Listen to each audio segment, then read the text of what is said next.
इतिहास साक्षी है कि पुण्य भूमि भारत की गाथा भारत की अस्मिता, गौरव और राष्ट्रीय स्वाभिमान के लिए विदेशी आक्रांताओं से संघर्ष की महान गाथा है। बर्बर आक्रांताओं ने भारत की आत्मा पर चोट करने और भारत का अपमान करने के लिए हमारी संस्कृति और आस्था के केंद्रों को उद्ध्वस्त किया। सोमनाथ, काशी, मथुरा और अयोध्या के मंदिरों का तोड़ा जाना आज भी भारत की स्मृतियों में जीवित है। सन 1528 में अयोध्या में भगवान श्री राम के मंदिर का मुगल आक्रांता बाबर द्वारा तोड़ा जाना ऐसी ही एक अक्षम्य घटना थी जिसने सीधे भारत के सम्मान और आत्मा पर चोट की थी। कारण साफ था, अयोध्या के श्री राम के मंदिर पर आक्रमण भारत की आत्मा पर आक्रमण था। जहां हर भारतीय के रोम रोम में राम बसते हैं, वह भारत यह अपमान कैसे सहता। राम मंदिर पर आक्रमण भारत को आहत कर गया था। विदेशी हमलावर अपनी बर्बरता दिखाते गए और भारत अपने आत्मगौरव को फिर से पाने के लिए संघर्ष करता रहा। भारत रामलला के जन्म स्थान पर बाबर के नाम पर बने एक ढांचे को देखता और उसे हटाने का संकल्प लेकर शक्ति संजोया करता। हिंदू समाज आत्मसम्मान के रण में डटा रहा और लगातार हमलावरों द्वारा बनाए गए बाबरी ढांचे को हटाने के लिए लड़ता रहा। सरयू कई बार रक्त से लाल हुई। कभी स्थानीय शासकों ने तो कभी साधु संतों और राम भक्तों ने राम जन्मभूमि की मुक्ति के लिए अपने प्राणों की आहुति दी। 74 बार युद्ध हुए। हम कुछ मोर्चे हारे, पर रण जीतने का संकल्प कभी कम नहीं हुआ। हिंदू समाज तलवारों से रक्त रंजित हुआ, पर उसने हार नहीं मानी। उसका संकल्प अजेय था। 15 अगस्त 1947 को देश की आजादी के साथ सैकड़ों सालों से चले आ रहे इस संघर्ष में नई ऊर्जा और एक नया मोड़ आया। अचानक 23 दिसंबर 1949 को बाबरी ढांचे में श्री राम लला प्रकट हुए। हजारों राम भक्त दर्शन के लिए उमड़ पड़े। तत्कालीन प्रधानमंत्री पंडित जवाहरलाल नेहरू ने उत्तर प्रदेश सरकार को श्री राम लला को विवादित ढांचे से हटाने का आदेश दिया। उत्तर प्रदेश सरकार ने अयोध्या के कलेक्टर को यह काम दिया और यह निर्देश भी कि जरूरत पड़ने पर वे बल का प्रयोग भी करें। अयोध्या के कलेक्टर ने सरकार को उत्तर दिया कि यह नरसंहार के बिना संभव नहीं है और फिर भी वह ऐसा चाहती है तो किसी दूसरे कलेक्टर से यह काम करवा ले। परिणाम स्वरूप रामलला की मूर्ति वहीं विराजमान रही। विवादित ढांचे को बंद कर दिया गया। केवल पुजारी को सेवा अर्चना के लिए भीतर जाने की अनुमति थी। फिर भी राम भक्त विवादित ढांचे के बाहर से प्रभु श्री राम की आराधना करते रहे। भारत के हिंदू समाज के लिए चुनौतियां और बढ़ गई। मामला अदालत में गया। विपक्षी दलों द्वारा अदालत में भगवान श्री राम के अस्तित्व पर सवाल उठाए गए। उनके अयोध्या में ही जन्म लेने का प्रमाण मांगा गया। भारत का जनमानस अब आहत हो उठा था। आजाद भारत में भी हिंदू समाज को अपनी आस्था और श्रद्धा के लिए संघर्ष करना पड़ रहा था। चुनौतियों के इस समय में सन 1984 में विज्ञान भवन दिल्ली में विश्व हिंदू परिषद ने धर्म संसद का आयोजन किया। इस संसद में देश भर के संतों ने राम जन्मभूमि की मुक्ति के लिए आह्वान किया और राम जन्मभूमि मुक्ति यज्ञ समिति का गठन किया।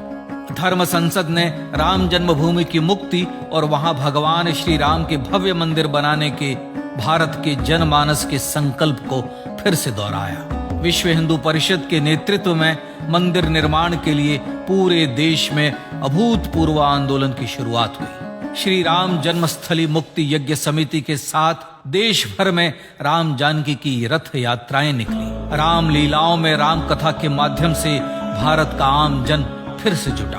अब सबके मन में एक ही प्रण था, एक ही लक्ष्य था। अयोध्या में जन्मभूमि पर भगवान श्री राम के भव्य मंदिर का निर्माण।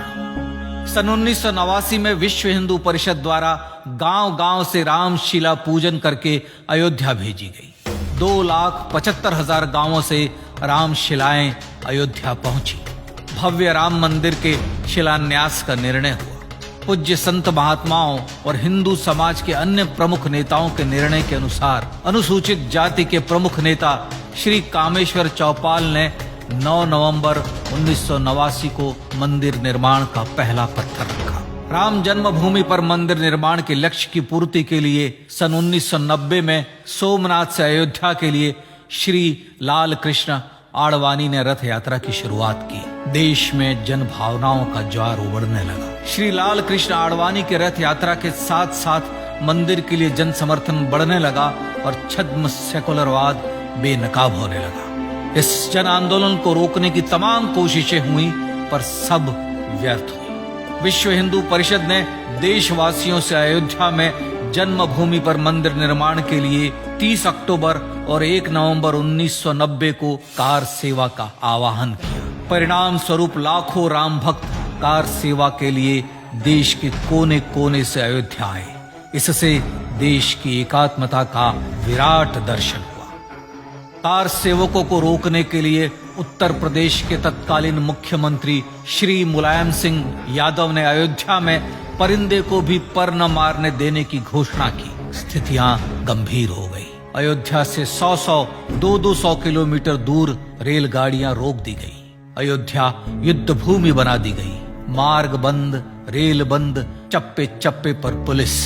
अयोध्या सैनिक छावनी में बदल गई। राम नाम पर ऐसी पाबंदी कि अर्थी ले जा रहे लोगों तक को रोका गया क्योंकि वे राम नाम सत्य कह रहे थे। लेकिन सैकड़ों किलोमीटर की यात्रा कर कार सेवक अयोध्या पहुंचने लगे। राम के गीत गाते, होठों पर हंसी और पांव में छाले लिए राम काज के लिए राम भक्त देश विदेश से अयोध्या पहुंच ही गए। कार सेवकों पर गोलियां चली। अनेक कार सेवक शहीद हुए। आजाद भारत में जन्मभूमि पर राम मंदिर के लिए कार सेवकों ने फिर एक बार अपना बलिदान दिया, पर कार सेवकों ने विवादित ढांचे पर भगवा फहरा ही दिया और इस तरह कार सेवा सफल हुई। श्री राम जन्मभूमि आंदोलन ने भारत की सुप्त आत्मा को झकझोर कर जगा दिया था। विश्व हिंदू परिषद ने फिर एक बार 6 दिसंबर 1992 को कार सेवा का आह्वान किया। राम भक्तों को कार सेवा करने देने के लिए अदालत में प्रार्थना की गई, पर अदालत ने कोई निर्णय नहीं दिया। परिणाम स्वरूप बौद्ध, जैन, सिख, स्वामीनारायण संप्रदाय, गायत्री परिवार, हर पंथ मत विचार के हिंदू एकत्र हो गए। छूत अछूत का भेद मिटा, जाति की पहचान मिटी। हम सब हिंदू, हम सब सिंधु बन गए। राम सिंधु में ज्वार उठा और देखते ही देखते 6 दिसंबर 1992 को श्री राम जन्मभूमि से बाबरी ढांचा सदा के लिए हट गया।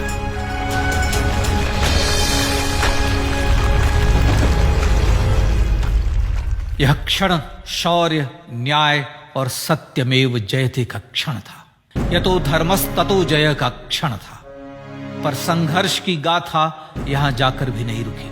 छद्म सेकुलरवादियों द्वारा भारत और भगवान श्री राम के इतिहास को झुठलाने के लिए अदालतों में चुनौतियों का सिलसिला चलता रहा, जो 1950 से चल रहा था। हिंदू सिखों के बीच से गुजरते हुए भगवान श्री राम का दर्शन करने के लिए विवश थे। यह स्थिति थी आजाद भारत में श्री राम और राम भक्तों की। पर सत्य को तो जीतना ही था।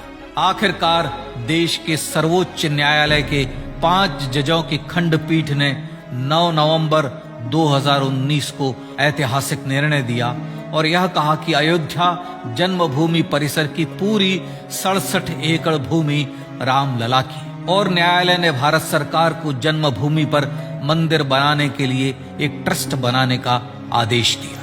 सर्वोच्च न्यायालय के आदेश के अनुसार भारत सरकार ने 5 फरवरी 2020 को श्री राम जन्मभूमि तीर्थ क्षेत्र नाम के ट्रस्ट का गठन किया और राम जन्मभूमि न्यास की भूमि जो सरकार द्वारा अधिग्रहित की गई थी, उसे ही नवनिर्मित न्यास को वापस दे दिया गया। 5 अगस्त 2020 को भारत के प्रधानमंत्री श्री नरेंद्र मोदी ने श्री राम जन्मभूमि तीर्थ क्षेत्र के अध्यक्ष पूज्य महंत नृत्य गोपाल दास, राष्ट्रीय स्वयंसेवक संघ के पूज्य सरसंघ चालक डॉक्टर मोहन भागवत एवं उत्तर प्रदेश के मुख्यमंत्री श्री योगी आदित्यनाथ की उपस्थिति में श्री राम जन्मभूमि पर भगवान श्री राम के भव्य मंदिर के लिए भूमि पूजन कर निर्माण कार्य का शुभारंभ किया। इस तरह लगभग 500 वर्षों से राम जन्मभूमि की मुक्ति के संघर्ष का पटाक्षेप हुआ। अपने आत्मसम्मान और राष्ट्रीय अस्मिता के लिए इतना लंबा संघर्ष विश्व के इतिहास में बेजोड़ है। श्री राम भारत की आत्मा, भारत की परिभाषा, हमारे राष्ट्रीय आदर्शों और जीवन मूल्यों के प्रतिनिधि मर्यादा पुरुषोत्तम हैं, जो हर हिंदू के होठों पर जन्म से मृत्यु तक रहे, बस यही हर हृदय में प्रार्थना होती है।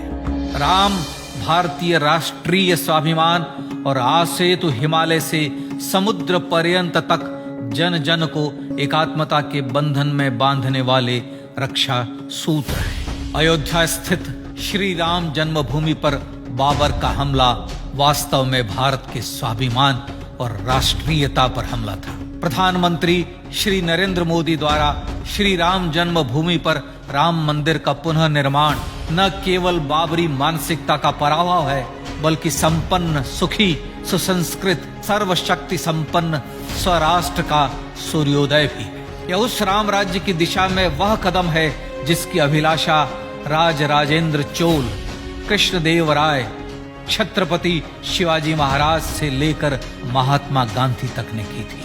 अयोध्या में जन्मभूमि पर भगवान श्री राम का मंदिर न सिर्फ राष्ट्रीय गौरव होगा, बल्कि वह श्री राम के आदर्शों का राष्ट्र मंदिर होगा। अब वह महान संकल्प पूरा होने जा रहा है। आइए इस राम यज्ञ, राष्ट्र यज्ञ में जिन ज्ञात और अज्ञात भारतीयों ने अपनी आत्माहुति दी है, उनका पुण्य स्मरण कर उन्हें श्रद्धांजलि दें।